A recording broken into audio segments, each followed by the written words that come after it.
Welcome to the Module 4 overview for our course Professionalizing Feminism's WST591. This module is in the middle, so congratulations, you've made it, we're at our midpoint, and this is when your brain is synthesizing and coalescing a lot of the information that you've been learning. And that's why I made this particular module focus on carceral feminism, because carceral feminism is very much embedded in the nonprofit industrial complex and in other helping sectors. In this video, I want to talk a little bit about abolitionist feminism. I want to talk a little bit about carceral feminism, and really do so as a way to illuminate how and why there are competing feminisms. As you've learned from your other courses, right, there are many different feminisms. Some are quite complementary, focusing on particular issues, topics, identities, and then there's other feminisms that are critiqued. So for example, we critique state feminism, we critique white feminism, we critique imperialist feminism, and for many of us, we also critique carceral feminists. There is no professional development reading in this module. There's no feminist killjoy handbook reading in this module because we're at this midpoint and because carceral feminism is such a complicated concept. I wanted to dedicate the entire module to ensuring that you can engage with it. And so there's still a harmonized discussion, but instead of focusing on the feminist killjoy handbook, you're going to be focusing on what you've learned in this particular module about carceral feminism and abolitionist feminism. As you complete your readings, I encourage you to note down the multiple ways that your authors are defining carceral feminism and abolition feminism or anti-carceral feminism. This will help you create a larger, more robust understanding of how and why we have these critiques of the ways in which we rely on the criminal justice system for protection and safety. And before I offer some definitions, I want to note that really the differences between a lot of different feminisms is understanding the role of the state, of the nation state, right? Understanding how things are not just individual experiences, but that our experiences of violence, our experiences of exploitation, that these are public issues, that these are collective issues, right? And carceral feminism relies on the nation state for safety. So the Violence Against Women Act that I believe passed in 1994 in the United States, right? The Violence Against Women Act recognized that women experience domestic violence, sexual assault, and stalking at incredibly high rates, and that this is a public health issue. But as a public health issue, what ended up happening was that instead of creating programs, tools, education in order to stop violence from happening before it starts, instead, it's become a reliance on the state to protect us after violence has happened. Okay? So we have laws against domestic violence, we have laws against sexual assault. Laws against domestic violence and sexual assault do not stop domestic violence or sexual assault from happening in the first place. Further, we know from research, advocacy, activism, that the state itself is often responsible for violence against women, violence against trans people, violence against migrants, right? The state itself is not necessarily a site of safety, particularly for Black people, for Indigenous people, for Latinx people, for Asian American people, for Asian people, for immigrants, for trans people, for gender non-binary people, right? There's not a lot of safety within public safety for most of us. Carceral feminism relies on the criminal justice system for safety. Carceral feminism asserts if we have better trained police, if we just had more laws, we would be safer. There would be less rape, less child abuse, less sexual assault, less stalking, less intimate dating violence, right? What has happened over the years is that the nonprofit industrial complex has become a bit of an arm of carceral feminism. There are numerous criminal justice social service alliances, right? So if you think about, so I'll give you an example. I study sexual laborers and sex worker rights advocacy within the United States. And the United States, some states have created things called human trafficking intervention courts. Now, this is really weird, because if you're a victim of human trafficking, then you're a victim and you shouldn't be arrested and have to go to court. So really, these aren't human trafficking intervention courts. These are prostitution courts that are hearing prostitution charges. I will point out, however, that the first line of engagement, whether you are engaging in consensual sexual labor or you are trafficked, is arrest. So if you are trafficked, you are arrested first, and then they figure out later whether or not they believe that you were trafficked. And so you can imagine that there's a lot of inequalities built into this process. And so while carceral feminists rely on the state for safety and well-being around violence against women and children, abolitionist feminism says, hey, hold on. Reliance on the carceral state, why are you doing that? Why would you rely on the nation state for safety when we have decades and decades and decades and decades of scholarship, research, and historical data that shows that in no way does the nation state keep its people safe. A nation state keeps itself safe. The nation state keeps property safe, but it does not necessarily keep people safe, right? Abolition feminism. Abolition, right? They refer to this focus of feminism as abolition feminism because it's drawing on and is a continuation of abolitionism. So in the United States, the push to abolish slavery, right? That was abolitionism. It was a push to end this violent racial social control formation. As scholars would call it, right? It was a very racist form of social control, enslavement. Abolitionist feminists question reliance on the nation state for safety because the nation state has engaged policing as a form of racialized, patriarchal, capitalist-friendly social control. Right. So we moved in the United States from the era of enslavement to the era of Jim Crow laws to now what we have, mass incarceration. And there's a really great scholar named Michelle Alexander who traced this in a book that came out, I believe, in 2010, between 2010 and 2012-ish, in that time frame.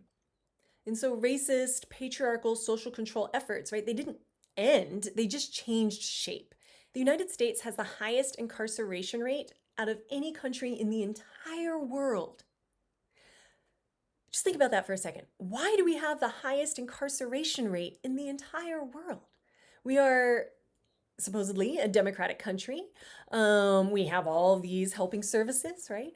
Why do we incarcerate at such high rates? There's something really insidious about a country that is a carceral country. And the United States is a carceral country. And oftentimes when we talk about carceral, stuff, incarceration, we think of the criminal justice system and prisons and jails and policing and the courts. But we don't think about nonprofits. We don't think about social services. We don't think about good Samaritans, right, who think they're doing a good deed by calling the anti-trafficking hotline on the anti-trafficking poster that is in, the bathrooms at our international airports. We think sometimes that we're doing things that are really, really helpful, but in fact, we're actually holding up a very violent nation state. Per the Prison Policy Project, as of 2023, which was the most recent data, Arizona ranks around number 18 out of 50 states in terms of our incarceration rate, right? We as a state highly incarcerate people. So the readings explore this idea of carcerality and how carcerality impacts our everyday lives, how carcerality, right, impacts how social service provision is provided. So for example, you're going to read a piece, Ain't Nobody About to Trap Me, The Violence of Multi-System Collusion and Entrapment for Incarcerated Disabled Girls of Color. Like, dang, take your time with that piece and really work out what the authors are arguing, right? Trapping, right? What is it about, being systems involved, as we called it, that feels like a trap? Or that is a trap, right? They refer to multi-system collusion. So we're not, again, just talking about carceral institutions. We're actually talking about nonprofits, social service agencies, right? We are, there's another piece that I'm asking you to read about the Jezebel stereotype being weaponized against Black girls to make them vulnerable to sex trafficking, looking at carceral public systems. So as you are working through your definitions, you're not only defining abolition feminism, carceral feminism, but in defining them, you're examining things like those social service criminal justice alliances, like these multi-system collusions, as the authors call it, right? Why is it that being systems involved makes you more prone to experiencing violence, rather than keeping you safer? This is why I provide an optional reading, but the optional reading is on community-based responses to negative health impacts of sexual, humanitarian, anti-trafficking policies, and the criminalization of sex work and migration in the US. It's a mouthful of a title, but it's a really, I think, clear piece in illustrating exactly how, for example, something like trafficking, which of course we all don't like trafficking. Everybody hates trafficking. Sex trafficking in particular is very, very egregious, right? Everybody can agree on that. But yet we don't actually, as a public, understand what sex trafficking is. We have an imagination of it. But in reality, sex trafficking is a very tiny, tiny, tiny amount of trafficking, of labor trafficking that occurs. And so, for example, in the United States, right, you're much, much, much more likely to find people trafficked into agricultural jobs, domestic work, and construction, right, than sex trafficking. Yet sex trafficking has this imaginary hold on us, right? And sex trafficking makes us want to engage with things carcerally. Like, yes, let's punish this person, right? In the readings, you'll also learn how some nonprofits are established in response to carceral violence, right? So in reading the piece about, let me double check, The Ghosts of Stonewall, Policing Gender, Policing Sex, right? We're not supposed to police gender or police sex. We're supposed to police crimes, right? So as you read this, you're going to learn a bit of that history, if you're not familiar already, with the ways in which identities are policed. And you may be quite familiar with this in terms of policing, of racially profiled policing, right? Where, Black people, Latinx people, particularly Black and brown youth, particularly male youth, are targeted by police, right? That profiling, they are policing race. They are not necessarily policing crime. And so from The Ghosts of Stonewall, you will learn that history, right, about how it was actually back then very legal to police gender and sexuality, but how that policing of LGBTQ plus people led to then the creation of LGBTQ plus organizations, LGBTQ plus resistance. Right? Currently we are in this moment where histories are being erased from public databases, right? Data is being lost. And so it's even more important than ever to ensure that we understand these historical connections between policing and social service provision, between policing and harm. This is particularly important at a time when we see at the federal level an attempt to criminalize free speech. We're seeing all these very, very turbulent policy changes, attempting to resegregate the US in many ways. We are seeing the removal of data, right? So information about, for example, Stonewall is being erased from federal websites and databases, right? The removal of this kind of information is sort of akin to book burning, right? You are removing information from the public's ability to engage with it, right? What I hope you are going to start to develop then is a critical eye to be able to identify carceral feminism in nonprofit structures, right? So that you can identify the ways in which carceral feminism might sneak into an organization or might actually be leading, right, an organization's mission. Now, this isn't all doom and gloom, right? I know that when we do this research, right, we are researching harms, we're researching violences, but what you're also reading, right, are alternatives and alternative ways of engagement. And through recognizing and illuminating, right, say the social service criminal justice alliances, we can then start to break them down, question them, challenge them. It is, I work at a nonprofit. I work in a public institution. I critique it because I want it to be better, right? We critique the things that we want to do well, better, differently, right? Whatever that might mean. I believe in education, right? Do I think education is set up to optimize learning? No. but we make do with what we have, right? Carceral feminism, abolitionist feminism. Abolitionist feminism is critiquing policing. It's critiquing the police state. It's critiquing the ways in which policing does not keep us safe, right?